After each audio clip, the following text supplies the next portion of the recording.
Artyom was 4 years old when the Great War happened. It was over 20 years ago, and he just can't seem to remember his mother's face against the backlash of sunlight and life. She got him to safety underground, into the care of a man named Alexander Sukio before she died. So many of his young memories have gone, though. In their place are reminders of the cruelty of life underground. After the bombing of the Dark One's nest at the Botanical Gardens on the surface, Artyom and the Order made it back to safety in the metro, but life didn't get better. Threats of destruction didn't go away. Attentions just churned different directions. Greed and cruelty filled the void left by the Dark Ones. If anyone thought that security would come after their destruction, they were sorely mistaken. Of course it wouldn't. The war between the Reds and the Nazis just got worse after the discovery of D6 was made public. D6 could have been hope and unity. Who knew what this relic from the past held, beyond just computers and pre-war machinery? What if there were stockpiles of food, medicine, usable tech? They could dive into the depths of D6 together, expand upon the metro, and after 2 decades of suffering and pain, perhaps finally find stability, if not flourish within D6. But instead, conniving and plotting began amidst factions within the metro to take control of D6. It's just exhausting. The greed and hatred, the need for control and dominance. Why are we this way? Why can things not be different? Artyom has not been able to let go of the destruction of the Dark Ones. There are too many unanswered questions. Artyom has joined the Order now, become a ranger, residing within D6 as troubles continue to brew. A year past the destruction of the Old Ones, his old friend Khan arrives at D6 to inform the Rangers that a Dark One is on the surface. It did not die with the bombing of the Botanical Garden. Khan is enthusiastic that this is a good thing, that contact must be made with this Dark One, that it could be the key to humanity's future. By the way, did you know that a ranger named Lesnitsky has vanished and something was taken from a D6 lab? Sorry, what? Oh, there's a Dark One still on the surface. Khan informs Colonel Miller of this, the leader of the Sparta Rangers, and Khan asks that Artyom goes to the surface with him to the Botanical Gardens to make contact with this being, to understand it. A single Dark One is no threat. This is an opportunity to finally communicate with them. Miller does not permit this, instead removing Khan from the situation entirely and sending Artyom out with his daughter Anna, a Sparta sniper, to kill the Dark One. Artyom internally fights this order, not wanting to kill the Dark One. When they finally hunt it down on the surface, Artyom chases it, but it's just a child. Still, when cornered, it disables Artyom, though it does not hurt him. The pain comes when they are captured by a patrol of the Fourth Reich, the Nazi faction from within the metro. Anna is not found by them, but the Dark One is taken, and Artyom is placed into one of their prisons. Typically, the Reich does not interfere with the Order, and Artyom's presence there troubles the officers conducting interrogations, though they are not above killing members of the Order. There, he meets Pavel, a member of the Communist Reds, a faction at constant war with the Nazi Reich. Pavel makes the first move against the officers of the Reich, giving the duo an opening for escaping. The two are quick friends, setting aside differences to get away from this horrific place, and together they make it to the safety of Red-controlled tunnels at the theater station, against all odds.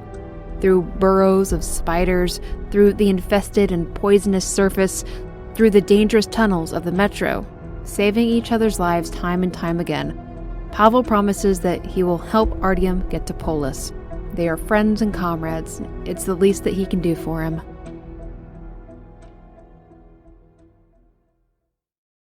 That's quickly exposed as a lie, however, when Pavel drugs Artyom and turns him over to his commanding officers for interrogation. Pavel is no cannon fodder amongst the Red Line. Pavel is a ranking military official. Pavel has a vested interest in getting Artyom into Red Line territory. Do you remember that name? Oh, what was it? Lesnitsky. Lesnitsky is here, standing at the side of a Red Line communist general named Corbett. Lesnitsky explains to the general who exactly Artyom is. So, Lesnitsky was working for the communists. What did he inform them of? What did Lesnitsky go AWOL with when he left D6? This betrayal by Pavel leads to a rather unpleasant sequence of interrogations at the hands of the Reds. First, General Corbett demands information in regards to the child Dark One. Then the supposed leader of the Red Line, a man named Maxim Moskvin, interrupts, demanding information about D6, immediately using physical threats and brutality against Artyom to extract his answers, or at least in an attempt to extract answers. It doesn't work. It clearly doesn't work. In fact, it's quite a pathetic show of authority from this overweight Hitler-stashed doughy diaper boy. It takes a lot of bravery to physically assault someone tied to a chair, doesn't it? Maxim Moskvin's son, Leonid, calls him on this brutality, leaking in front of Artyom that Maxim's brother ruled peacefully without violence. This thuggery is unnecessary and, well, Leonid runs away from the interrogation when Maxim mocks him, causing Maxim to give chase to Leonid. It's a very weird dynamic, so let's not dwell on it. General Corbett drugs Artyom, extracting information about the Dark One. It's during this drugging sequence that Artyom remembers something. Himself as a child, going to the surface with two friends, opening the doors to the metro, being attacked by animal mutants on the surface, a place they're not supposed to be. Little Artyom freezes during the attack, then saved by a tall, dark being. In his drugged haze, Artyom overhears General Corbett order our treacherous friend Pavel to retrieve a package at an outpost called Venice and to see to the capture of the child Dark One. Artyom is saved from execution by the graces of Leonid, the son of Maxim Moskvin. Leonid quite hates what's become of the Red Line. Maxim Moskvin murdered his brother, Andrei Moskvin, the previous leader of the Red Line. Maxim murdered him out of paranoia at the behest of the manipulative General Corbett. Leonid is on to their schemes and will not stand for the murder of Artyom, regardless of the consequences. Leonid frees Artyom, ushering him into the vent system where Artyom learns of the power struggles between General Corbett and Maxim Moskvin, and a coming attack from the Reds on the entirety of the metro. A move to take power which will result in countless deaths, but if they're successful, then they will control D6 and the metro will be under their rule. Not only that, General Corbett intends to take the child Dark One and domesticate it, to use it as a weapon on enemies. Pavel is leading these efforts, so it's time to hunt our old friend down. Pavel has some explaining to do. There are hits and misses with Pavel and the Red Line communist forces as Artyom searches for answers. It's when Artyom reaches Oktyabrskaya that a terrible truth is revealed. The thing taken from D6 by Lesnitsky, the weapon that will bring the metro under Red Line rule, is a bioweapon, a strain of Ebola. It has a 95% mortality rate and was engineered specifically to be ruthlessly lethal extremely quickly, then to turn harmless, kill population centers, then cleanup crews can arrive to clear the area shortly after. That's how the Red Line intends to take the metro for themselves. Bioweapons were the secrets held within D6, not stockpiles of resources. Taking D6 is taking access to an arsenal. Miller knew about this, but he didn't have the heart to tell allies of the Order that all D6 contained were weapons. He kept on hope that if they explored more of the facility, they would find something to aid in survival, but they never did. Just bioweapons. Lesnitsky snuck samples of it out, delivered it to the Red Line, and now a test run of the weapon has been completed at Oktyabrskaya. And dear God, it is horrific. The station is filled with corpses. The Reds have arrived just to burn evidence of what happened here and to help citizens along in their deaths. Artyom finds Anna here, not protected with a mask. They make it to Hansa territory nearby, where a quarantine station has been established to suppress the spread of the virus. Thankfully, Artyom and Anna are not infected. Khan is here, and is quite done waiting around on Artyom and the Order in regards to finding the child Dark One. Khan knows that it is near, and to find this child they must travel to a dangerous and mystical location in the gullet of the metro that he calls the River of Fate. At the River of Fate, if they so desire it with pure intentions, they will be delivered to the Dark One.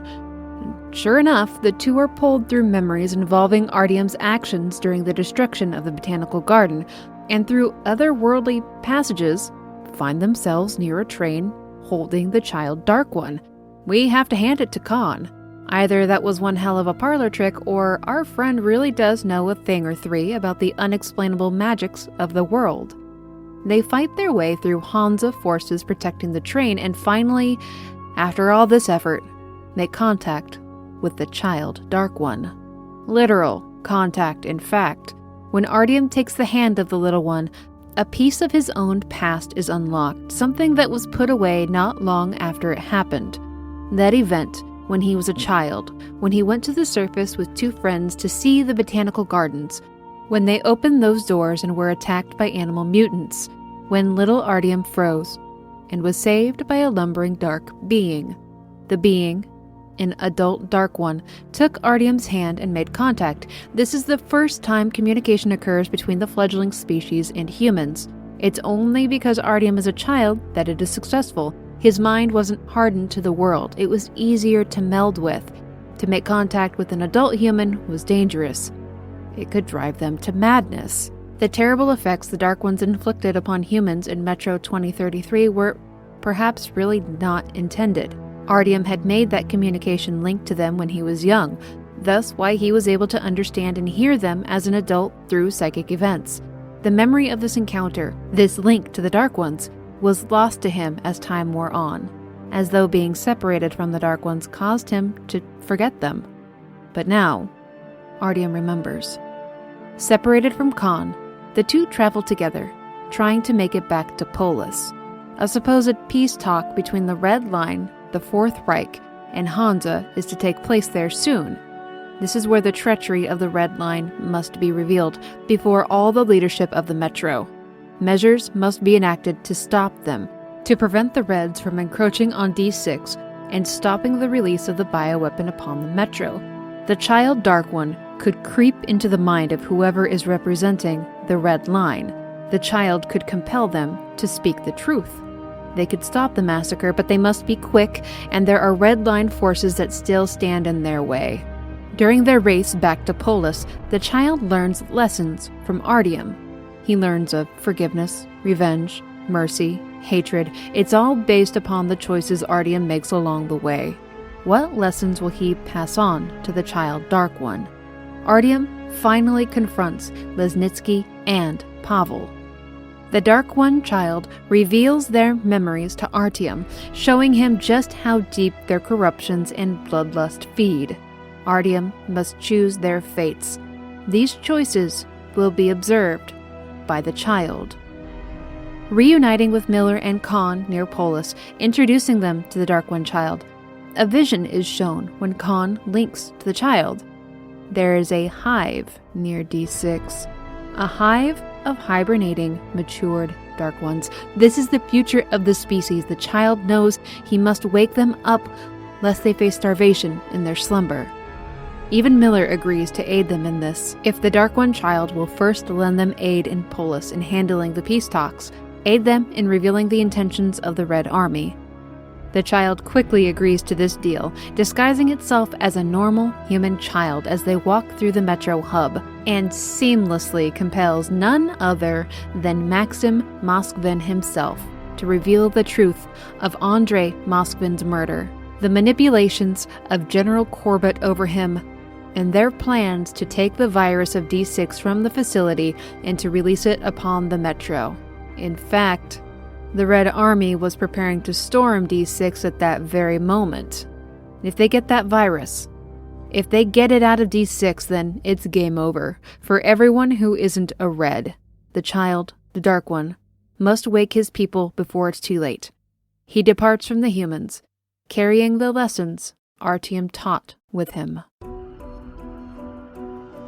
A grand stand is made by the Spartan Order as the Red Army attempts to overtake D6. No efforts are spared. The Red Line treats their conscripted soldiers like fodder to accomplish their goals, pure numbers to overwhelm an enemy. Loss of life does not matter, and when victory for the Red Line seems to be slipping away, they usher in a massive battering ram train to destroy the line, pulverizing everything in its path. Seems like it worked too. The defense is destroyed. The leadership of the Red Army steps into D6 with no resistance. General Corbett. They will take the bioweapon, they will use it, they will own the metro, and all it will cost are thousands of innocent lives. What does life matter to the power-hungry, the greedy, the would-be usurpers? To save the metro from this fate, Artyom crawls to the self-destruction panel of D6. Turn it all to ash. Destroy the weapon and all within the facility. It's the only way to stop the madness. But the Dark Ones are awake now, and assuming Artyom taught the child of mercy and forgiveness, he's not alone in this.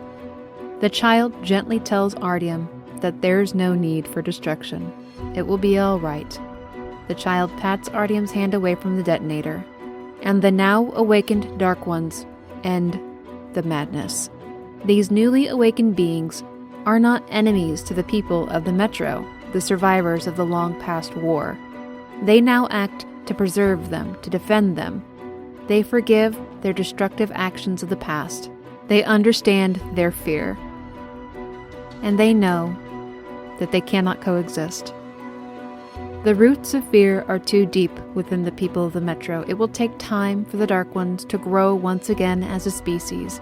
And it will take time for the humans to learn that they can cooperate, perhaps even communicate. Before it departs, the Dark One child promises Artyom that one day, when it's grown up, it'll return. They will meet again, another time.